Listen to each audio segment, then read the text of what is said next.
एक डेटा वैज्ञानिक ने पाया कि दो प्रायोगिक मानों 18 और 32 के बीच माध्य अनुपाती को मॉडल के इष्टतम निष्पादन के लिए 25% की आवश्यकता है। यदि नया बढ़ा हुआ मान 18 और किसी अन्य मान y के बीच माध्यानुपाती बन जाए तो y का मान बताइए। देखो मध्यानुपाती क्या होता है, मीन जो वैल्यू होती है, मीन प्रोपोर्शन क्या होगा 18 गुणे 32, इसको 25% बढ़ाने की जरूरत। 25 का मान कितना फ्रैक्शन में चेंज करेंगे तो 1/4 मतलब 5/4 जो है बराबर हो जाएगा। फिर दूसरा मीन प्रोपोर्शन 18 और y के, देखो अगर हम यहाँ से अंडर रूट हटाएं तो क्या होगा 18 गुणे 32 और ये 5 का स्क्वायर हो जाएगा 25/16 बराबर 18 गुणे 22। ठीक है, हमने तो दोनों तरफ से जो है पूरा का पूरा जो है यहाँ पे स्क्वायर कर दिया है। दोनों तरफ स्क्वायर करने पर अंडर रूट जो है हट गया और जो नॉन स्क्वायर था वो स्क्वायर में बदल गया। तो 18 से 18 कट गया, 16 से 2 कट गया। y की पी क्यू और आर प्रकार की प्रत्येक वस्तु की कीमत क्रमशः 280, 180 और 115 रुपए है। रोहित प्रत्येक प्रकार की वस्तुएं 4:2:7 के अनुपात में 6,855 रुपए में खरीदता।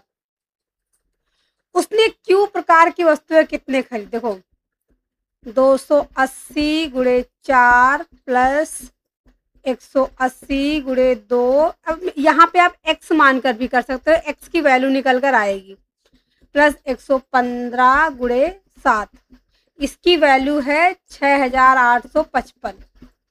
तो कितना हो जाएगा 0 4 32 3 4 दूनी 8 3 11 प्लस 18 दूना 36 360 और प्लस हो जाएगा 7 5 35 5 3 7 एकम 7 7 3 10 1 7 एकम 7 1 8 1 5। ठीक है, कितना हो जाएगा लास्ट में 5 हो जाएगा, 6 2 8 हो जाएगा, 8 3 11 1 12 और ये 2, इसकी वैल्यू है 6855। कितने गुना है ये?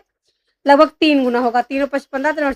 ठीक है, 3 टाइम्स है तो ये सारा का सारा 3 टाइम्स हो जाएगा। चाहे यहाँ पे आप अगर आप x वैल्यू मानते 4x 2x 7x तो x की वैल्यू 4 यहाँ पे आती 3।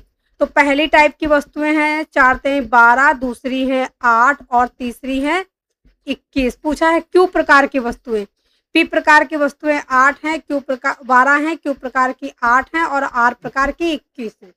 तो करेक्ट आंसर पूछा है क्यू, अरे सॉरी 6 है, 6 सॉरी 3 टाइम्स ना, तो 3 चौक। एक रासायनिक अनुसंधान प्रयोगशाला 3 यौगिकों ए बी और सी का उपयोग करती है जिसका लागत अनुपात 3:5:7 है। जब मिश्रण में चौथे यौगिक डी को मिलाया जाता है तो कुल लागत 40% बढ़ जाती है। यदि नया अनुपात ए बी सी डी का अनुपात 3:5:7 x है तो x का मान बताइए। देखो 40% को फ्रैक्शन में चेंज करेंगे कितना होगा 2/5 प्लस, अगर पहले 5 था तो अब 7 है। 5 की वैल्यू कितनी है? 5 की वैल्यू है देखो 5 3 8 8 7 15 है, तो एक की वैल्यू कितनी हो जाएगी 3, तो ये भी 3 गुना हो जाएगा 21 हो जाएगा। यहाँ तक 15 हो गया, 21 हो गया, मतलब 6 जोड़ा गया। यहाँ पे x की वैल्यू 6 आ जाएगी। Option D correct answer. दो मित्रों अजय और अमित की मासिक आय का अनुपात क्रमशः 6:7 है। दोनों में से प्रत्येक हर माह 63,000 की बचत करते हैं तो उनके मासिक व्यय का अनुपात 2:4 है। तो अजय की मासिक आय बताइए। देखो ये है अजय, ठीक है, और ये है अमित। इनकी इनकम का जो रेशियो है 6:7 है और एक्सपेंडिचर का जो रेशियो है 2:4 है। देखो इनका डिफरेंस कितना आ रहा है, इनका डिफरेंस आ रहा है 6 जाएगा 4 और ये जाएगा 3, तो इसका डिफरेंस तो ऐसा नहीं हो सकता, लेकिन इसको 1:2 में बदल सकते हैं। जैसे 1:2 में बदलेंगे इनका डिफरेंस है जो बराबर आ जाएगा, क्योंककि यहाँ पे जो है 63,000 दोनों की बचत होती है। तो कितना हो जाएगा, ये 5 वैल्यू यहाँ भी आ रही है, 5 वैल्यू यहाँ भी, 5 की वैल्यू है 63,000, तो यहाँ पे 6 की वैल्यू निकालनी। 1 की वैल्यू कितनी आ जाएगी, देखो 5 की वैल्यू है 63,000, 1 की वैल्यू कितनी आ जाएगी, 1 की वैल्यू आ जाएगी 5 एकम 5 5 दूनी 10 5 छक्का 30 12,600 0 6 और ये 12,600। अगर इसको जोड़ देंगे तो 6 5 और 7 75,600। ऑप्शन डी करेक्ट आंसर आ जाएगा। ऐसे क्वेश्चन में जब यहाँ पे बचत जो सेम है तो जो इनका डिफरेंस आता है वो सेम ही आना चाहिए, एक ही सेम। तो ये रेशियो मेथड से इस तरह सॉल्व करते हैं।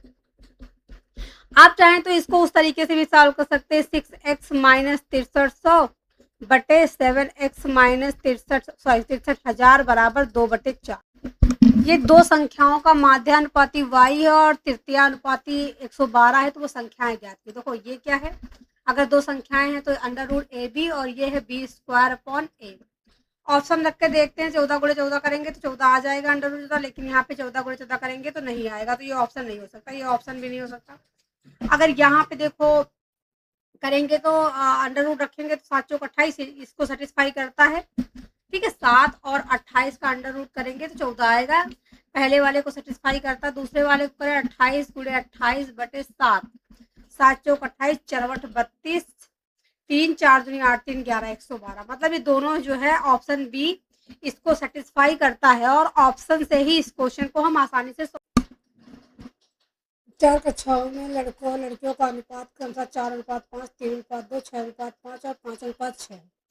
किस कक्षा में लड़कों का अनुपात सबसे? देखो सबसे पहले तो हमें टोटल निकालना होगा, कितना है, ये 5 4 9, ये है 3 2 5, ये है 6 5 11 और ये भी 6 5 11। तो हमें टोटल नंबर जो है कि एटलीस्ट इनका एलसीएम मानना होगा कि इतने हर कक्षा में बराबर बराबर है, तभी पता चलेगा।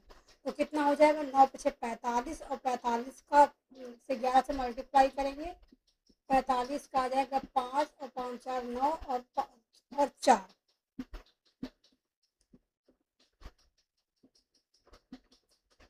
ठीक है, इतने आ जाएंगे कि इतने जो है हर क्लास में है।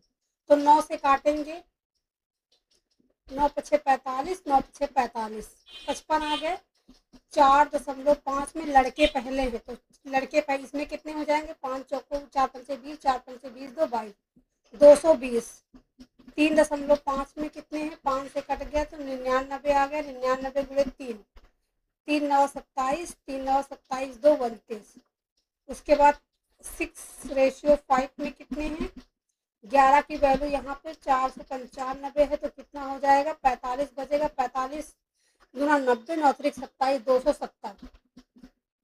एक ही ऑप्शन लग रहा है ये वाला 3:2 कि इसी में लड़कों की संख्या सबसे ज्यादा है। लास्ट में देखते हैं 5.6, अगर 6 की वैल्यू 270 है तो 5 की वैल्यू तो और भी कम आएगी।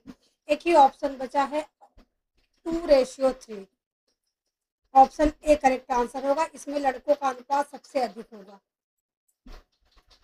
4 कक्षाओं में लड़कों और लड़कियों का अनुपात क्रमशः 4:5, 3:2, 6:5 और 5:6 है। किस कक्षा में लड़कों का अनुपात सबसे अधिक होगा? देखो इसमें पूछा गया है 4/9, किस कक्षा में लड़कों का अनुपात सबसे अधिक होगा, ठीक है। 3/5, 6/11 और 5/11। इसमें पूछा गया है कि इसमें से ये जो नंबर्स है इसमें कौन बड़ा है, यही पूछा गया। इसका कहने का सिर्फ इतना ही मतलब है। देखो इन दोनों नंबर्स में ये वाला नंबर बड़ा है, ठीक है। 6/11 बड़ा है तो ये नंबर तो हो नहीं सकता। अगर इन दोनों नंबर में देखिए, इसको 45 मान लेते तो कितना हो जाएगा, 5 चौको 20, 9 3 27। मतलब कि ये नंबर छोटा है इस नंबर से। अब यहाँ पे दो नंबर है, इन दो नंबर में जो बड़ा होगा वही सबसे बड़ा होगा। कितना हो जाएगा, अगर 11 करते हैं तो 55 करते हैं तो कितना हो जाएगा, 2/55 और ये हो जाएगा 30/55। तो ये नंबर बड़ा है। कौन सा number, second number 3/2। Option A correct. तो 1820 को दो भागों में इस प्रकार बांटा जाए कि पहले का 1/5 भाग, दूसरे का 1/8 भाग। 3:4 है तो पहले भाग और दूसरे भाग का अनुपात बताओ। देखो अनुपात पता करना इसकी कोई जरूरत ही नहीं है। 1/5 जो है वो 3 है तो कितना हो जाएगा, 5 3 15। 1/8 जो है 4 है तो कितना हो जाएगा, 8 चौक 32। बस ये आ जाएगा ऑप्शन बी। आसान क्वेश्चन था, इसकी कोई जरूरत ही नहीं थी कि 1/5 4 है, ठीक है। 1/5 जो है 3 है, 1/8 जो है 4 है, तो 1 कितना हो जाएगा, 5 3 15। यहाँ पे 1 कितना हो जाएगा, 8 3 24, 8 चौक 32, 15 से 32।